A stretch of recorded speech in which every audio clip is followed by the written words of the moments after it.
Welcome back to The Explainer. Today, we are unpacking a truly fascinating dialogue from a piece called Imaginary Talks. This source material brings together historical giants, we're talking philosophers, generals, economists, to debate the underlying and often entirely hidden forces that drive civilizations into conflict. It's a deep, incredibly thought-provoking look at the very architecture of war and how the human soul reacts under immense pressure. Okay, let's dive right into this. Have you ever stopped to consider that before armies even move, the language and public perception of a nation are already shifting? The source poses a rather haunting question. What if history's sharpest minds figured out why civilizations collapse from within, way before an enemy ever arrives?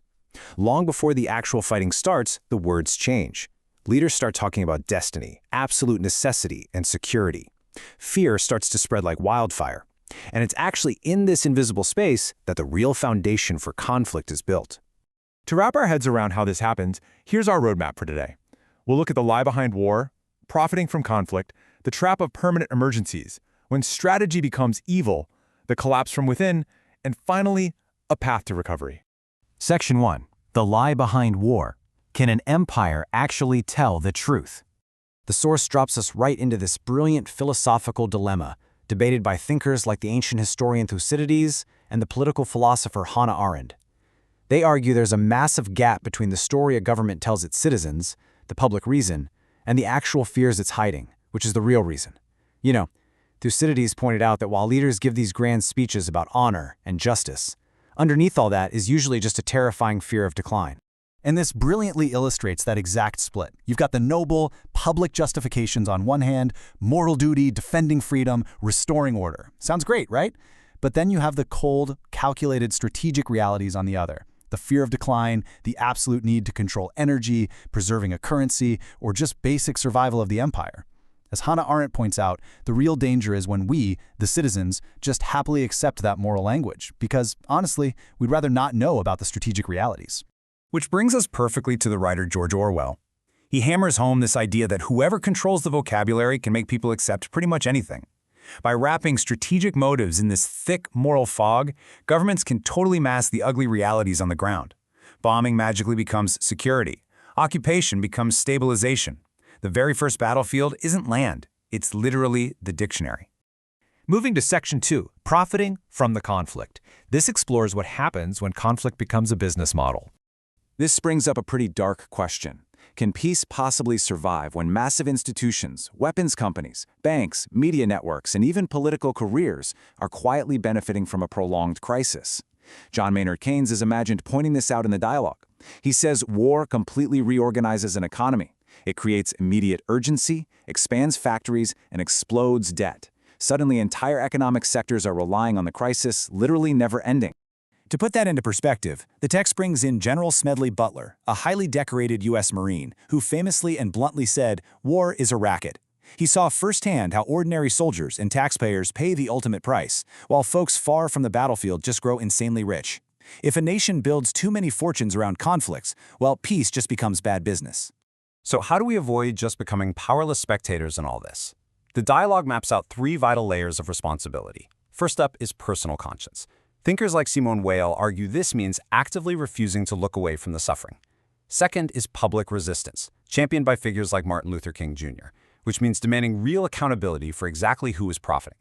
And third, economic redesign. Keynes argues we have to actively build a society where peace is funded and financially more rewarding than militarization. Section 3. The Trap of Permanent Emergency and Surviving Constant Crisis. American founder James Madison poses a crucial constitutional question here. How exactly does a temporary emergency become permanent? It happens because powers handed over in a moment of fear are rarely, if ever, given back. When everyone is terrified, the system basically says, "Don't restrain me now, the danger is just too great." And if courts and citizens just keep deferring to that fear over and over, the exception eventually becomes the rule. Let's see how this builds, step by step. First, emergency powers expand, because the system demands absolute unity against a threat. Then, as Alexis de Tocqueville warned, citizens just get tired. We trade the heavy burden of self-government for the cozy comfort of safety. We'd rather be managed than free. And finally, as Václav Havel observed, truth just gets replaced by performance. People start repeating official lines they don't even believe just to get along. Democracy doesn't go out with a bang, it dies slowly, quietly, and politely.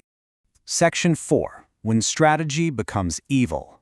The moral blindness of planning.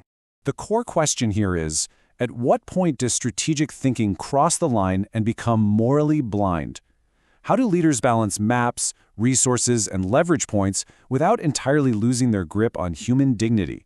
Strategy always sounds so smart and clinical, right? It uses words like deterrence or acceptable losses. But the people paying the price for that strategy don't live on a map. They live in real homes.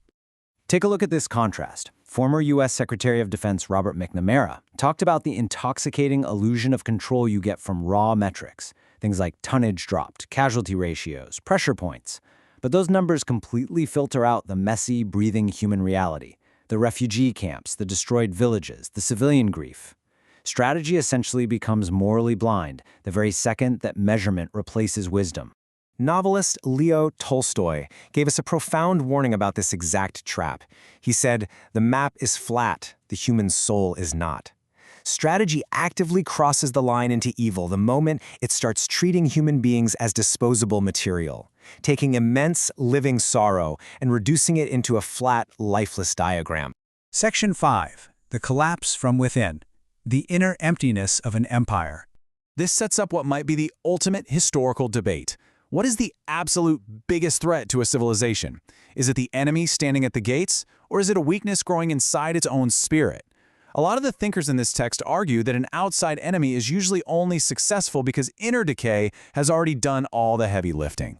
Now, what's really fascinating here is how historian Arnold Toynbee and psychiatrist Carl Jung view these societal symptoms. Unmanageable debt? That's a sign of a society borrowing from the future to avoid present reform. An epidemic of loneliness points to a total collapse of community. And that extreme polarization we see, Jung calls that a psychic imbalance, the collective shadow, where each faction projects its own darkness onto the other. Eventually, there's a total loss of shared purpose. The civilization is fragmenting long before any invader ever shows up. Finally, Section 6. The path to recovery. Finding the courage to choose wisdom. So how do we pull back from the brink? Writer Aleksandr Solzhenitsyn argues that healing a society isn't just some political fix, it starts with individuals. First, we have to absolutely refuse to participate in false language and empty official optimism. Then, institutions must restore trust through hard truth, not PR spin. Toynbee suggests we need to build a new creative minority to offer actual vision, rather than just barking commands. And finally, society has to face its collective shadow without just drowning in guilt, turning those unconscious forces back into strength. To really ground this idea of recovery, the 14th century historian Ibn Khaldun makes this timeless observation. He says, a civilization returns to life when shared hardship becomes shared renewal rather than shared resentment. Restoring that social cohesion, that trust, and a sense of shared honor, it's absolutely non-negotiable if a society is going to breathe again. So the crucial point we are left with is this. A civilization isn't saved by having the biggest weapons or the most wealth or the catchiest slogans. It's saved when enough people recover the will to live truthfully. The true measure of a society's greatness isn't how many enemies it can wipe off a map, but whether it can resist becoming the very thing it hears. And honestly, isn't that the ultimate test every single generation has to face? Thanks for joining me for this explainer. I hope it gave you some fascinating things to think about.